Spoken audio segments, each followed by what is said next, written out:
He came for my mom's money, left exposed. Because of the Panties synopsis.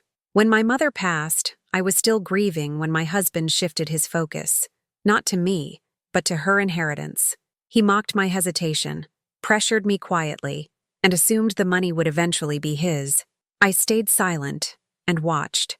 What he didn't know was that one careless mistake would unravel everything. A small, intimate detail he tried to hide exposed a pattern of lies, manipulation, and entitlement. The moment the truth surfaced, the power dynamic changed completely. He didn't walk away with my mother's money. He walked away exposed, embarrassed, and empty-handed. If this story helps you recognize manipulation disguised as support, or gives you courage to protect what matters most, please leave a like and subscribe. There's a particular kind of grief that comes not just from losing someone you love, but from discovering that the person supposed to support you through that loss is actually calculating how to benefit from it. My name is Elena Torres, and I'm 37 years old. 6 months ago, I lost my mother Carmen to cancer after a 2-year battle that consumed our family emotionally and financially. What I didn't expect was that in the immediate aftermath of her death, while I was still processing the loss, my husband Marcus would reveal himself to be less concerned with my grief and more focused on the substantial inheritance my mother had left me. Approximately $800,000 that represented her life savings and the proceeds from selling her home. This is the story of how Marcus's greed and entitlement eventually exposed not just his mercenary interest in my inheritance, but also a secret affair he'd been conducting, revealed through the careless mistake of leaving his mistress's underwear where I would find them. The discovery of those panties became the thread that, when pulled, unraveled both his financial manipulation and his romantic betrayal, ultimately leading to a divorce where he walked away with nothing while I protected my mother's legacy. My mother, Carmen, had immigrated to the United States from Mexico in her early 20s, working multiple jobs to support herself while learning English and building a life in a new country. She'd married my father, had me and my younger brother, and worked tirelessly to provide for our family despite limited resources and opportunities. When my father died suddenly from a heart attack when I was 15, my mother became sole provider for our household, working as a housekeeper during the day and taking evening shifts at a restaurant to make ends meet and keep us housed, fed, and educated. I'd watched my mother sacrifice everything for her children, saw how she denied herself basic comforts so my brother and I could have what we needed, witnessed her exhaustion and stress as she navigated financial insecurity while trying to give us stable childhood. Her dedication inspired me to work hard in school, to pursue higher education despite the costs, to eventually build career as a paralegal that provided decent income and stability. My success meant I could help support my mother in her later years, could contribute financially so she didn't have to work quite so hard, could begin to repay some of the sacrifices she'd made for me. About 10 years ago, my mother made a smart investment decision. She purchased a small house in a neighborhood that was just beginning to gentrify, using her life savings and a small mortgage she paid down aggressively over the following years. The neighborhood's transformation meant the house appreciated substantially in value, becoming worth far more than the modest amount she'd paid. She also continued saving carefully, putting away money from her jobs even after I urged her to spend more on herself, building a nest egg that she said was for emergencies and eventually for her children after she was gone.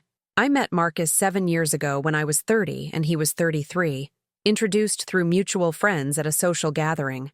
Marcus worked in sales at a technology company, made decent money, presented as ambitious and career-focused. Our courtship was pleasant if not particularly intense. We enjoyed each other's company, had compatible lifestyles, wanted similar things from life. We married after dating for 2 years, a small wedding that my mother helped pay for despite my protests, her insistence on contributing to my happiness even though she had limited resources. The early years of our marriage were comfortable and stable. We both worked, contributed to household expenses, lived in a nice apartment, and saved toward eventual home purchase. Marcus got along well with my mother, was polite and respectful in her presence, seemed to appreciate the close relationship I had with her. When my mother was diagnosed with cancer 4 years into our marriage, Marcus was supportive in the ways that mattered initially, accompanying me to some doctor appointments, helping with practical tasks when my mother needed assistance, expressing appropriate sympathy for the difficult situation our family was facing. But as my mother's illness progressed and it became clear she wouldn't survive, I started noticing subtle shifts in Marcus's attitude and focus. He began asking questions about my mother's financial situation, what assets she had, what her house was worth, whether she'd made a will, what provisions she'd made for me and my brother. When I expressed discomfort with these questions, saying it felt morbid to focus on inheritance while my mother was still alive and fighting, Marcus framed it as practical planning, responsible financial management, making sure we understood what to expect so we could handle things properly when the time came. My mother passed away 6 months ago after her cancer stopped responding to treatment, and she declined rapidly over a period of weeks. The final days were devastating, watching someone you love deteriorate, saying goodbye knowing it was final, navigating the complicated emotions of grief and relief that her suffering was ending. Marcus was present during this time but emotionally distant in ways I noticed even through my own grief, going through motions of support but seeming distracted and disconnected, as if his mind was elsewhere even as he performed appropriate spousal behaviors. The funeral and immediate aftermath were a blur of logistics and emotion, arranging services, receiving condolences, handling the overwhelming tasks that follow death. Through all of it, Marcus was physically present but emotionally absent in ways that left me feeling alone despite being married. He didn't offer the emotional support I needed, didn't seem to understand or care about my grief, was focused instead on practical matters and timelines in ways that felt cold and inappropriate, given that we'd just buried my mother. About a week after the funeral, when I was still deep in grief and barely functioning, Marcus brought up the inheritance directly for the first time. "We should start going through your mother's estate," he said one evening, his tone businesslike and matter-of-fact. "Figure out what assets exist, what needs to be probated, how quickly we can access the money. You're the executor, right? So you'll need to open estate accounts and start the legal process." The timing felt cruel. I was still crying daily, still processing the loss, still struggling with basic functioning, and Marcus wanted to talk about accessing my mother's money. "Can we wait a bit?" I asked, not ready to deal with financial matters when I was barely managing to get through each day. "I'm not ready to think about this yet. She just died, Marcus. I need time to grieve before I start dividing up her assets." Marcus's expression shifted to something like irritation, though he tried to hide it. "I understand you're grieving," he said in a tone that suggested he didn't really understand at all. "But waiting doesn't make sense financially. The sooner we get the estate process started, the sooner we can access the funds and put them to productive use. Your mother would want you to be practical about this." The invocation of what my mother would want, from someone who'd never been particularly close to her beyond superficial politeness, felt manipulative and wrong. My mother would have wanted me to grieve properly, to process my loss, to take whatever time I needed before dealing with practical matters. But Marcus was framing his own desire to access the inheritance as concern for my mother's wishes, trying to use her memory to pressure me into moving faster than I was ready to move. Over the following weeks, Marcus brought up the inheritance repeatedly, always with the same framing of practical necessity and responsible planning. He researched estate law, printed out documents I'd need to file, created timelines for probate process, presented all of this as helpful support rather than the pressure it actually was. When I continued resisting, saying I wasn't ready, he became increasingly frustrated and critical, suggesting I was being irrational and avoiding responsibility, that my grief was preventing me from handling necessary tasks that couldn't wait indefinitely. I finally agreed to meet with the estate attorney who'd helped my mother create her will, partly because I knew the practical matters did need attention eventually, partly because Marcus's constant pressure was wearing me down during a period when I had limited emotional resources to resist. The meeting revealed the full scope of my mother's estate. Her house had been sold just before her death at her instruction, the proceeds held in an account she'd designated for me. Combined with her savings and life insurance, the total inheritance was approximately $800,000, to be divided equally between me and my brother. $400,000 was substantially more than I'd expected, represented years of my mother's careful saving and the fortunate appreciation of her real estate investment. The money felt heavy with responsibility and grief. This was my mother's life's work. the tangible representation of her sacrifices and efforts, her final gift to the children she'd worked so hard to support. The thought of spending it, of eventually integrating it into my life, felt overwhelming and sad, made the loss more concrete in ways I wasn't prepared for. Marcus's reaction to learning the amount was notably different from mine. He seemed energized and excited, started immediately talking about what we could do with the money: pay off our apartment, invest in real estate, build substantial savings, maybe even retire early if we were strategic. The way he talked made clear he viewed my inheritance as our money, joint marital asset that he had equal claim to and decision-making power over.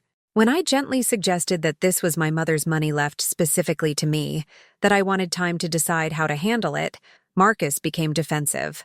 "We're married," he said, his tone suggesting I was being unreasonable. "Married people share assets. What's yours is mine, and what's mine is yours. That's how marriage works. Your mother's money becomes our money the moment you inherit it. I'm not saying I'm going to take it and spend it frivolously, but it's not just yours to do whatever you want with without consulting me. We need to make these financial decisions together as a couple." The argument had surface logic. Married couples do typically share finances and make joint decisions. But something about Marcus's insistence felt wrong, felt like he was claiming ownership over my mother's legacy rather than respecting that this was my inheritance to steward carefully. I started paying more attention to Marcus's behavior and attitudes following the revelation of the inheritance amount. He was spending more time on his phone, being secretive about who he was talking to and what he was doing. He was working late more frequently, claiming project deadlines and client demands, coming home well after normal business hours. His mood was strangely elevated for someone whose wife was grieving, almost energized, as if something good was happening in his life, even as I was struggling through one of the worst periods of mine. I also noticed he was dressing better, paying more attention to his appearance, buying new clothes and grooming products. When I commented on this, he explained he was trying to position himself for promotion at work. That appearance mattered in sales, that investing in his professional image was strategic career management. The explanation seemed plausible on its surface, but something about it didn't quite fit. The particular attention to cologne and styling, the expensive new shirts, the sudden concern with looking good felt less like professional presentation and more like someone trying to impress someone specific. About 2 months after my mother's death, I discovered the first concrete evidence that Marcus was being unfaithful. I was doing laundry, gathering clothes from the hamper, when I found a receipt in Marcus's pants pocket from an expensive restaurant, the kind of place we rarely went because it was outside our normal budget. The receipt was for dinner for two, with wine and elaborate dishes, totaling over $300. The date was from the previous week, an evening when Marcus had claimed to be working late on a client proposal. The receipt made clear he'd been at a romantic dinner with someone while lying to me about his whereabouts. I confronted Marcus about the receipt that evening, asking directly who he'd had dinner with and why he'd lied about working late. His response was smooth and deflecting. He said he'd taken an important client to dinner, that it was a business expense he'd be reimbursed for, that he hadn't mentioned it because he'd been focused on the work aspects rather than the social aspects of the evening. The explanation was plausible enough that I couldn't definitively prove he was lying, but my instincts said otherwise. Business dinners didn't usually involve the kind of intimate, expensive restaurants Marcus had been to, and his body language while explaining suggested deception rather than honest disclosure. I started paying closer attention after that, watching for other signs of potential infidelity or deception. I noticed Marcus was showering immediately when he got home from these supposed late work nights, washing away any scent or evidence before interacting with me. He was protective of his phone in new ways, keeping it face down and password protected, taking calls in other rooms or outside, never leaving it unattended where I might see messages or notifications. These behaviors, individually innocent but collectively suspicious, pointed toward someone hiding something significant. The discovery that would expose everything happened almost by accident 3 months after my mother's death. I was cleaning our bedroom, vacuuming under furniture and organizing, when I found a small shopping bag wedged behind Marcus's nightstand, apparently fallen there and forgotten. I pulled it out intending to throw it away, assuming it was trash, but when I looked inside I found women's underwear, expensive lace panties in black, definitely not mine, still with tags attached but in a size smaller than I wore. The brand was one I recognized from upscale boutiques, the kind of lingerie that costs $50 or $60 for a single piece. I stood there holding the bag, my mind struggling to process what I was seeing and what it meant. Why would Marcus have women's underwear hidden in our bedroom? The most obvious explanation was that he'd bought them for another woman, that the affair I'd suspected was real and involved buying intimate gifts for his mistress. But why would he bring them to our home, rather than giving them directly to whoever they were intended for? Why hide them behind his nightstand where they might be discovered? The scenario suggested carelessness, or perhaps he'd been interrupted before he could give them to their intended recipient. I didn't confront Marcus immediately. Instead, I took photos of the underwear and the bag with my phone, documenting the evidence, then placed everything back exactly where I'd found it. Some instinct told me to gather more information before revealing what I knew, to understand the full scope of what Marcus was doing before giving him opportunity to construct explanations or hide additional evidence. Over the next week, I became a detective in my own home, paying careful attention to Marcus's patterns and behaviors, documenting his late nights and suspicious activities, building a case. I also hired a private investigator, a decision that felt both dramatic and necessary given the stakes involved. Not just my marriage, but also protecting my mother's inheritance from someone who was betraying me while trying to claim ownership over her legacy. The investigator, a woman named Patricia Chen, followed Marcus for 2 weeks, documenting where he went and who he met with. What Patricia uncovered confirmed my worst suspicions and revealed details that were both devastating and clarifying. Marcus was having an affair with a woman named Jessica Martinez, a co-worker from his sales team who was younger and single. The affair had been ongoing for at least 4 months based on Patricia's investigation, meaning it had started shortly after my mother's diagnosis became terminal, and Marcus knew significant inheritance was coming. They met regularly at Jessica's apartment, at hotels, at restaurants and bars, conducting their relationship openly in locations where they apparently felt safe from discovery, because I was unlikely to be present. The investigator's report included photos that were undeniable: Marcus and Jessica holding hands, kissing goodbye in parking lots, entering hotels together in the middle of the day, engaging in obviously romantic rather than professional interactions.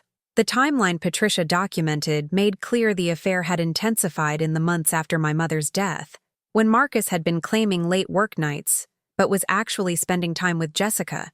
The evenings I'd been home grieving and alone, Marcus had been with his mistress, lying to me about his whereabouts while I dealt with one of the most difficult periods of my life. Patricia's investigation also revealed something more disturbing. Marcus had been talking to Jessica about my inheritance, discussing it as if the money was his to access and spend.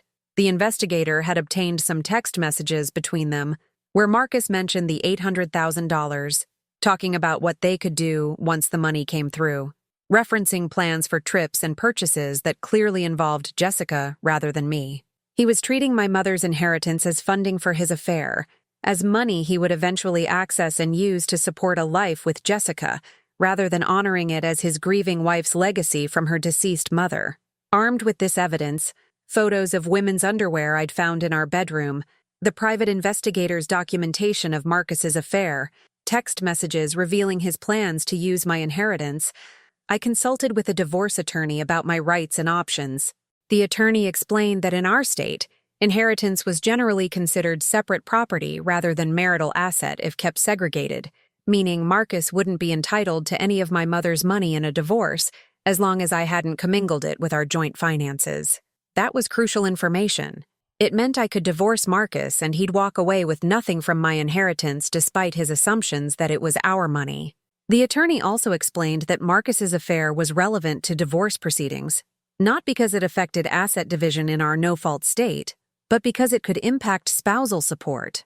Someone conducting an affair was unlikely to receive alimony even if income disparities existed. The combination of the inheritance being my separate property and the affair eliminating any potential support claims meant Marcus had positioned himself to walk away from our marriage with very little, despite his attempts to claim ownership over my mother's legacy. I prepared for the confrontation carefully, organizing all my evidence, making copies of everything, ensuring I had documentation that Marcus couldn't deny or explain away. I also took steps to protect my inheritance.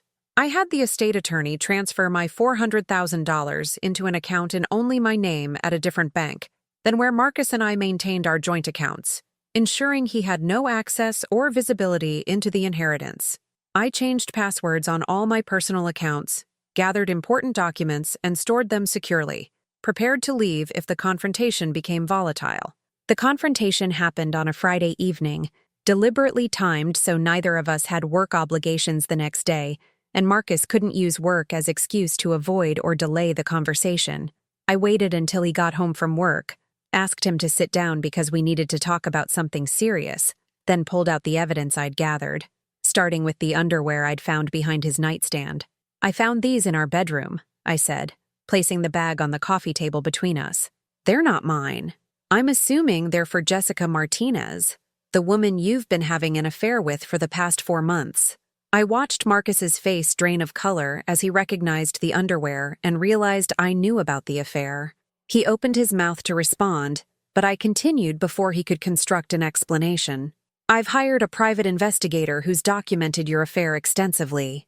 I have photos of you with Jessica, evidence of you meeting at her apartment and at hotels, text messages where you discuss my mother's inheritance as if it's money you'll be using with Jessica. I know you've been lying about working late.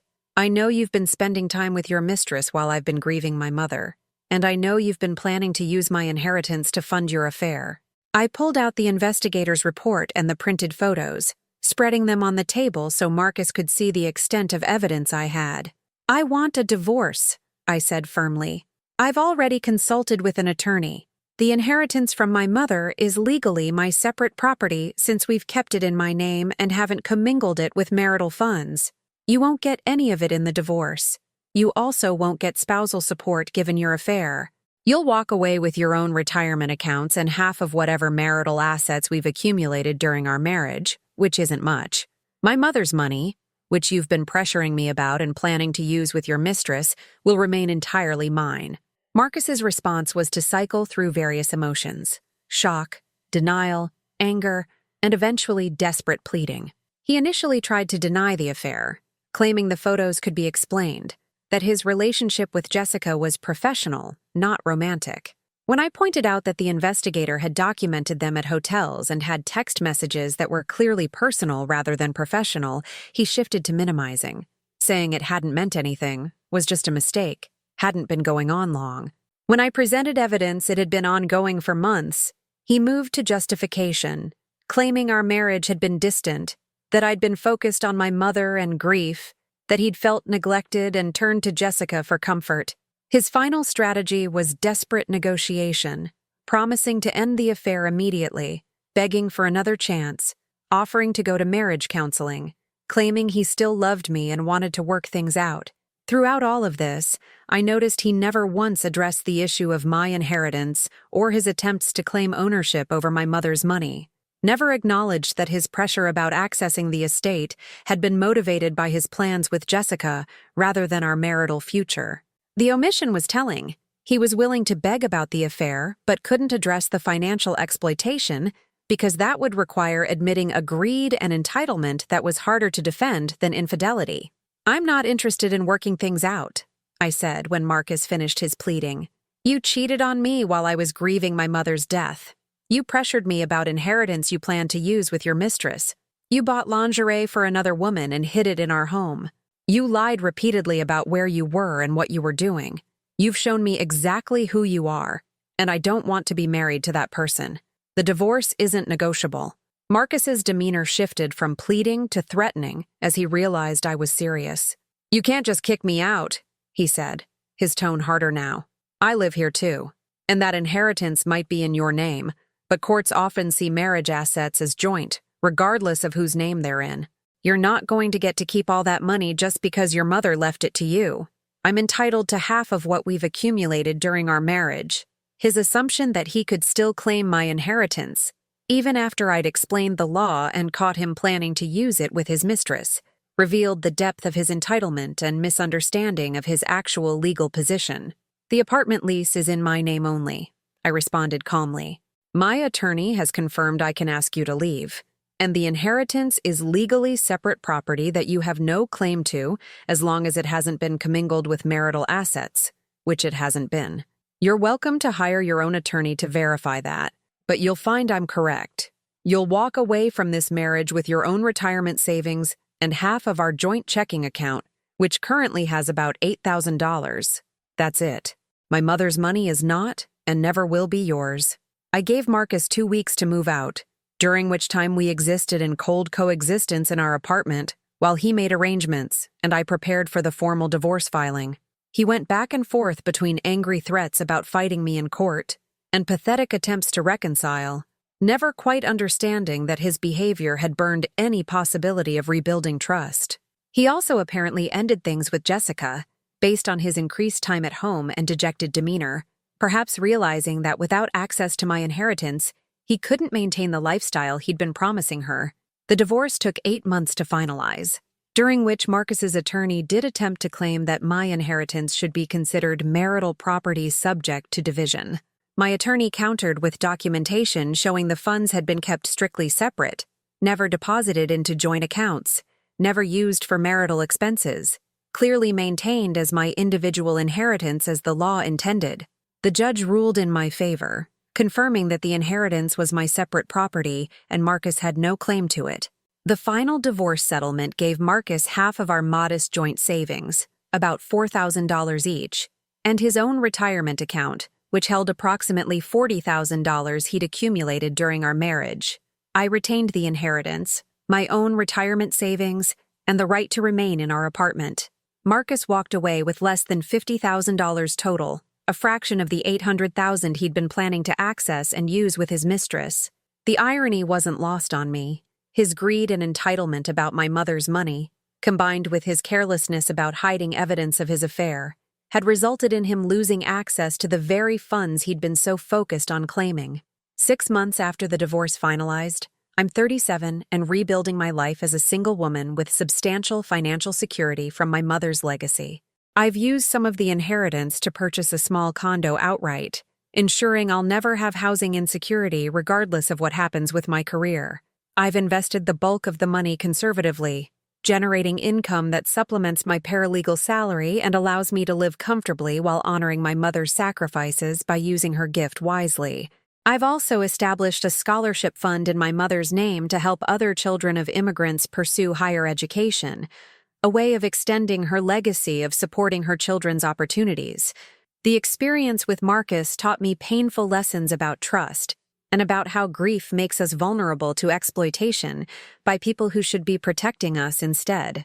Marcus revealed his true character when my mother died, not as supportive spouse but as calculating opportunist focused on inheritance rather than my emotional well-being.